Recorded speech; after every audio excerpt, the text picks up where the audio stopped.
دنیا میں جب انسان کو زمین پر بسایا گیا تو اس کے ساتھ خیر و شر کا تصور بھی قائم کیا گیا۔ حضرت آدم علیہ السلام اور حضرت حوا کو اللہ تعالیٰ نے جنت سے زمین پر بھیجا تاکہ ان کی نسل سے ایک بڑی آبادی وجود میں آئے۔ زمین پر آنے کے بعد انسانوں میں نیکی و بدی کا آغاز ہوا اور یوں انسان کے دل میں گناہوں کا بیج بھی بویا گیا۔ انسان کی فطرت میں خواہشات شامل کی گئی، لیکن ان خواہشات کو کنٹرول کرنے کے لیے اللہ نے ہدایت، انبیاء اور وحی کا نظام بھی نازل فرمایا۔ مگر بعض انسانوں نے ان ہدایات کو پسے پشت ڈال کر نفس کی پیروی کی۔ انہی میں سے پہلا شخص جس نے زنا جیسا قبیح اور سنگین گناہ کیا وہ حضرت آدم علیہ السلام کا بیٹا قابیل تھا۔ قابیل کی زندگی کا پس منظر: حضرت آدم علیہ السلام کے دو بیٹے تھے، قابیل اور حابیل۔ ان دونوں کا قصہ قرآن میں بھی بیان ہوا ہے۔ اللہ کے حکم کے مطابق ہر بیٹے کی شادی اس کی بہن سے ہونی تھی، لیکن ایسی بہن سے نہیں جو اس کے ساتھ پیدا ہوئی ہو، بلکہ دوسری حمل کی بہن سے۔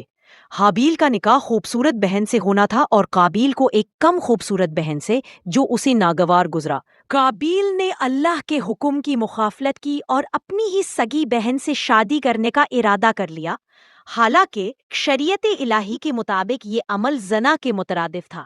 جب حضرت آدم علیہ السلام نے اسے روکا اور حابیل کو ترجیح دی تو قابیل کے دل میں حسد بھڑک اٹھا اور اس نے پہلے قتل کا گناہ کیا، اپنے بھائی حابیل کو مار ڈالا۔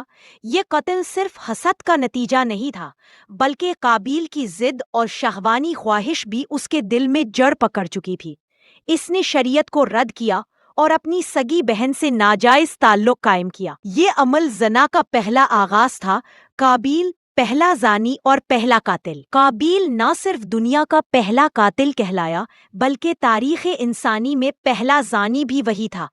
اس نے اپنی نفس پرستی میں حدود الہی کو توڑا اور اس گناہ کبیرہ کا مرتکب ہوا جس کی قباحت ہر دین میں بیان کی گئی ہے۔ قابیل کے زنا نے نہ صرف اللہ کے غضب کو دعوت دی بلکہ اس عمل نے نسل انسانی میں گناہوں کا ایک نیا دروازہ کھول دیا۔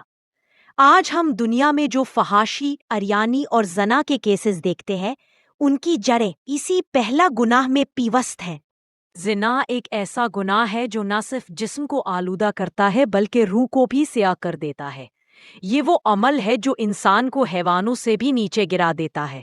جب کوئی شخص زنا کرتا ہے تو اس کا دل گواہی دیتا ہے کہ وہ غلط کر رہا ہے، مگر نفس اس کو دھوکہ دیتا ہے۔ آنکھوں کی شرم، دل کا سکون اور ضمیر کی آواز سب کچھ خاموش ہو جاتا ہے۔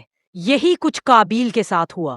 اس نے اپنی بہن کو ایک عورت نہیں، ایک خواہش کا پیکر سمجھا۔ اس کی محبت نہیں، صرف شہوت تھی۔ قابیل کے اس گناہ نے نہ صرف اس کے نام کو رسوا کیا بلکہ اس کی آنے والی نسلوں پر بھی بد اثرات ڈالے۔ اس کی نسل میں فحاشی اور گناہوں کا سلسلہ پروان چڑھا۔ بعض روایات کے مطابق شیطان نے بھی اسی موقع پر قابیل کے دل میں وسوسے ڈالے اور اسے یہ گناہ خوبصورت دکھایا۔ قابیل کا انجام: قابیل کو اللہ تعالیٰ نے دنیا میں ذلیل و رسوا کر دیا۔ نہ اسے سکون ملا، نہ عزت۔ اس کا عمل قیامت تک کے انسانوں کے لیے عبرت بن گیا۔ وہ شخص جو پہلا زانی تھا ہمیشہ کے لیے لعنت کا نشان بن گیا۔ یہ قصہ ہمیں سکھاتا ہے کہ نفس کی پیروی، حسد اور خواہشات کی اندھی تقلید انسان کو کن گناہوں میں مبتلا کر سکتی ہے۔ زنا ایک ایسا گناہ ہے جو نہ صرف جسمانی بلکہ روحانی تباہی کا باعث بنتا ہے۔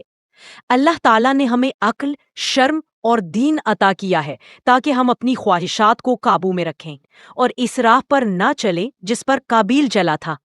ہم سب کو چاہیے کہ ہم اپنی زندگیوں میں پاک دامنی، شرم و حیا اور اللہ کے احکامات کو مقدم رکھیں تاکہ ہم بھی اس بدترین گناہ سے محفوظ رہ سکیں جو دنیا کے پہلے زانی نے کیا تھا۔